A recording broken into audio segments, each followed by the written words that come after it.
बिहार में जिस तरह से बुलडोजर चल रहा है, आप खुद बिहार से आते हैं, कैसे देख रहे हैं? जिस तरीके से आप बिहार के बुलडोज़र के ऊपर बोल रही हैं, आप बिहार में इस तरीके से गरीब मजदूर किसान लोग का हाल बुरा है।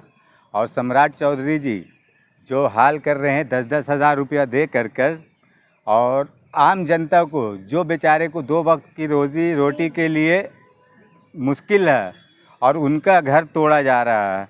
हम खुद नालंदा विधानसभा क्षेत्र से हैं और नीतीश कुमार को भी शर्म नहीं है कि सम्राट चौधरी को आज गृह मंत्री बनाकर और वो घर गिरा रहे हैं किसी गरीब का, जबकि सरकार को ये होना चाहिए था कि एक आम जनता का घर के लिए, रोजी रोटी के लिए मुहैया कराना, लेकिन सरकार है ऐसी कि घर गिरा रही है गरीब की। सर, अवैध अतिक्रमण कर रखा है लोगों ने, तो बुलडोजर तो चलेगा ना, इसमें क्या गलत है? नहीं मैडम, आप अवैध अतिक्रमण बोल रही हैं जिस तरीके से, अवैध किस तरीके से हुआ? आपका वोटर ID कार्ड है, आधार कार्ड है, राशन कार्ड है, लाइट बिल है, तो अवैध किस तरीके से हुआ? लेकिन सरकार तो कह रही है लगातार कि सरकार कह रही तोड़ रहे हैं जी, नोटिस के बाद तोड़ रहे हैं। नोटिस आपको कल को हम नोटिस आपको दे दिए, आप बोलेंगे कि ये घर अवैध है तो तोड़ देंगे आपका घर, ये नोटिस हुआ? आप नोटिस दे रहे संविधान के तहत, तो देखिए कि आपको उसको क्या होना चाहिए था कि सरकार पहले उसको कहीं और पे मुहैया कराए, घर दे। आप पहले घर तोड़ दे रहे एक नोटिस पे, और वो बेचारा लोग, ठंडी का मौसम है, छोटे छोटे बच्चे, इतने बड़े बच्चे, 5 साल के 4 साल के बच्चे, मालूम जब घर टूटा हमारे यहाँ पे वजीरपुर में, रोही विधानसभा में वजीरपुर में, छोटा सा बच्चा 4 साल का बच्चा, वो अपना किताब और खिलौना ढूंढ रहा है। नीतीश कुमार को उस समय नहीं दिख रहा कि क्या हाल है बिहार का, सम्राट चौधरी को नहीं समझ में आ रहा, लेकिन वो क्या है कि अपना हुंकार दिखा रहे हैं कि हम बिहार को यूपी मॉडल की तरह बनाएंगे। अरे यूपी मॉडल क्या बनाएंगे? यूपी में क्या अच्छा मॉडल चल रहा है? अरे योगी का मॉडल अच्छा है। अरे योगी का मॉडल आप बोल रही हैं, योगी का मॉडल क्या है? यूपी में किस तरीके से गरीब को, वहाँ पे भी तो गरीब लोग को ही बेघर कर रहे हैं। कह रहे हैं बिल्कुल गुंडागर्दी खत्म हो गई। गुंडागर्दी खत्म हो गई? गुंडागर्दी तो खुद सम्राट चौधरी, बिहार में से बड़ा गुंडा कौन है? सम्राट चौधरी से बड़ा कोई गुंडा है? सम्मानित नेता आप कह रहे हैं, नहीं, सम्मानित आप लोग के लिए होंगे, सम्मानित हैं, लेकिन सम्राट चौधरी जितने बड़ा गुंडा, जिसका खुद को उसके उम्र का खबर नहीं है कि हम कितने उम्र के हैं, और वो सम्मानित नेता हो गया सम्राट चौधरी। कल का आया हुआ गुंडा, चोर डाकू डकैत है वो, और वो सम्मानित नेता हो गया। आजकल कैसा ना, RSS और भाजपा के हिसाब से जो जितना बड़ा अपराधी उतना बड़ा सम्मानित हो जाता है देश में, और भाजपा RSS ज्वाइन करने के बाद तो आप हो ही जाएंगे सम्मानित, ना चाहे कुछ भी कर लें। जनता नहीं पसंद कर रही क्या? जनता पसंद करती तो ये हाल होता। जनता देखिए आज किस तरीके से बिहार में लोग गाली बक रहे हैं। ये जो 10-10 हज़ार रुपया देकर वोट लिए हैं, आज जाइए जिनका घर टूटा, लोग गाली बक रहे हैं इन लोगों को। तो वही महिलाएं, तो आपके बिहार की महिलाएं ना डांस कर रही थी 10-10 हज़ार रुपए लेके। देखिए जो इंसान को 500 रुपया मिलना मुश्किल है, कमाना मुहैया है, और उसको 10 हज़ार रुपया मिल गया तो वो क्या करेंगे? जो बोलते हैं ना, शिक्षित और अनशिक्षित में कितना फर्क होता है, वो लोग बेचारे गरीब लोग थे, उनको नहीं समझ में आया था क्या होगा। यही चीज़ हमारे राहुल गांधी जी ने, तेजस्वी यादव ने, हमारे महागठबंधन ने बोला था कि ये आज आप 10 हज़ार ले रहे हैं, कल आपको तकलीफ होगा। आज हो रहा है ना, तो जो गाना चल रहा था ना, जोड़ी मोदिया नीतीश के हिट हो गई, ये हो रहा है ना हिट। देखिए किस तरीके से रोड पे आ गए हैं आज। तो आप लोग भी तो गाना गाए थे कि सिक्सर के 6 गोली छाती में, अरे जाति में ताकत होती है, ये सब गाना कौन गाया था? अरे ये तो मोदी जी थे, मोदी जी का ये देखिए, हमारे देश के प्राइम मिनिस्टर, जो वो सिक्सर के 6 गोली वाला है ना, वो तो हमें उतना नहीं समझ में आ रहा, तो वो सिक्सर, छर्रा, गोली क्या कह रहे थे?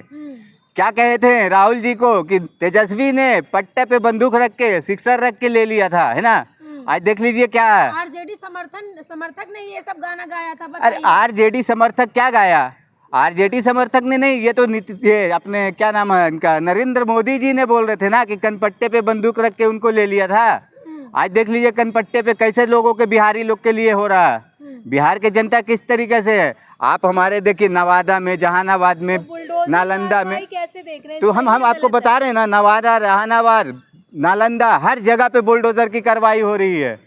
क्या कर रही है वहाँ की सरकार? आज तो जिस तरीके से यूपी में हो रहा था वही हाल हो रहा है बिहार में। अभी तो ये स्टार्टिंग है, अभी और होगा। और जो बिहार के बिहार का विकास अब होके रहेगा, 20 सालों से अब ज्यादा होगा, फैक्ट्रियां लगेंगी बिहार में। नहीं, विकास नहीं है, विनाश। 20 साल में जो नीतीश कुमार जी ने बिहार का विनाश किए हैं, अब उससे ज्यादा कुछ 5 साल में दिखेगा। इस तरीके से विनाश कि समझ में आएगा कि क्या विनाश और क्या विकास होता है। सर, आप उत्तर प्रदेश से आते हैं और वहीं के मंत्री संजय निषाद ने कहा जो हिजाब मामला है, जिस तरह से महिला का हिजाब खींच लिया नीतीश कुमार ने, तो कह रहे हैं कि क्या गलत किया उन्होंने, अगर कहीं और छू लेते तो। अब बताइए, अगर उनकी बहन बेटी होती, अगर ऐसा कोई करता तो उनको कैसा लगता। तो ये तो बेशर्मी की बात हो रही है, और इतनी बेशर्मी की बात है कि इनको जरा सी लज्जा नहीं है कि वो बहन किसी भी जात की हो, किसी भी धर्म की हो, वो सब की बेटियां हैं, उनका सम्मान होना चाहिए। तो ऐसा उन्होंने नहीं किया, इसलिए हम उसकी घोर निंदा करते हैं, उन्होंने जो कुछ भी कहा। लेकिन योगी सरकार में तो कहते हैं ना कि गलत कोई बोलता है तो बुलडोजर की कार्रवाई हो जाती है, तो अभी तक क्यों मौन है योगी सरकार या बीजेपी सरकार? बीजेपी सरकार तो उन्हीं की गिराती हैं, ये बुलडोजर चलाती हैं जो उनके लिए समझते हैं कि ये हमारे विपरीत हैं, इसलिए उनकी बुलडोजर सरकार की बिल्डिंगें गिराने में काम आती है। कुछ लोग ये कह रहे हैं कि नीतीश कुमार ने जो हिजाब खींचा था वो कहीं ना कहीं बाप बेटी वाला रिश्ता था, कोई गलत नहीं था, और इसको जो विपक्षी पार्टियां या मीडिया है वो विरोध कर रही है, नहीं, गलत तरीके से दिखा रही है। ऐसी बात नहीं, दिखानी नहीं है। हाँ। अब देखिए, जो छोटी बच्ची है तो भाई उससे हम कुछ भी कर सकते हैं, लेकिन वो बड़ी बच्ची है। हाँ। तो वो उसका हिजाब खींचना, उसका बुर्का हटाना, ये कहाँ से वो है संस्कारित? ये तो घोर असंस्कारित है, इसलिए हम उसका विरोध करते हैं। नीतीश कुमार ने ये गलत किया, उनको नहीं करना चाहिए। अभी तक माफी भी नहीं मांगी। माफी भी नहीं मांगे, ये शर्म की बात है। चुल्लू भर पानी में उनको डूब मरना चाहिए। मैं उनका घोर विरोध करती हूँ। क्या लग रहा है नीतीश कुमार की जो मानसिक संतुलन के बारे में लगातार कहा जाता है कि मानसिक संतुलन खराब है, क्या सच में खराब है? वो तो मैं समझ रहा हूँ कि आधा पागल हो गए हैं, एकदम से पागल हो गए हैं। उनको तो सरकार अब भंग होने वाली है, वो जाने वाले हैं। भाजपा कैप्चर करना चाहती है कि हम बिहार। तो क्या नीतीश कुमार को इस्तीफा दे देना चाहिए? दे देना चाहिए, वो हटा देंगे। देखिएगा भाजपा वाले छोड़ेंगे इनको, हटा देंगे उनको। भाजपा वाले भी तो मौन है ना इस पे। तो इसीलिए मौन है ना कि अब उनका आ गया है, उनको बढ़ा रहे हैं थोड़ा थोड़ा, कि जैसे ये बढ़ेंगे उनको हटाएंगे, दूसरा चयन कर देंगे अपने भाजपा के लोगों को। लगातार महिलाओं की बात करती है, अरे महिलाओं पे कुछ नहीं बोल रही है। वही हमारी प्रियंका गांधी ने संसद में बोला था ना कि भाई मैं तो कलाकार हूँ नहीं। हाँ, कलाकार तो वो हैं, तो जो चाहे वो कर सकती है, लेकिन मैं तो शालीनता के साथ जो भी है उसको मैं रखूंगी। तो सर सवाल ये है कि एनडीए सरकार में या बीजेपी सरकार में महिलाएं सुरक्षित नहीं है क्या? एकदम नहीं सुरक्षित है, उन्हीं का शोषण हो रहा है। आप देख रहे हैं तरह तरह की रोज घटनाएं घट रही हैं। हाँ, उनका शोषण महिलाओं को हो रहा है।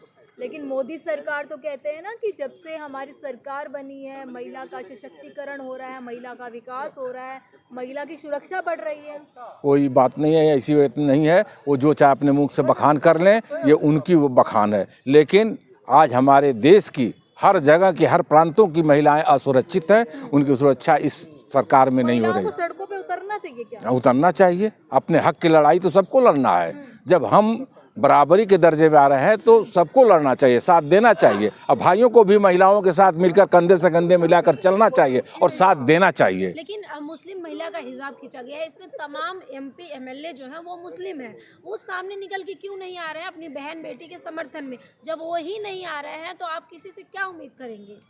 आएंगे, समय है, वक्त है, वक्त आएगा, सारे लोग जो उसका विरोध करेंगे। और ये वक्त कब आएगा? जो महिला डॉक्टर है उसने नौकरी लेने से मना कर दिया है, तो बिहार छोड़ चुकी है। हाँ, ये तो बात सही कि उसने छोड़ दिया, लेकिन इस छोड़ने से नहीं होगा, उसको आना पड़ेगा। आएंगे सारे लोग, एक दिन देखिएगा, समय है, समय के बाद तो आना ही है, परिवर्तन होना ही है। इनकी सरकार जाने वाली है, जो दिन ये चल रहे।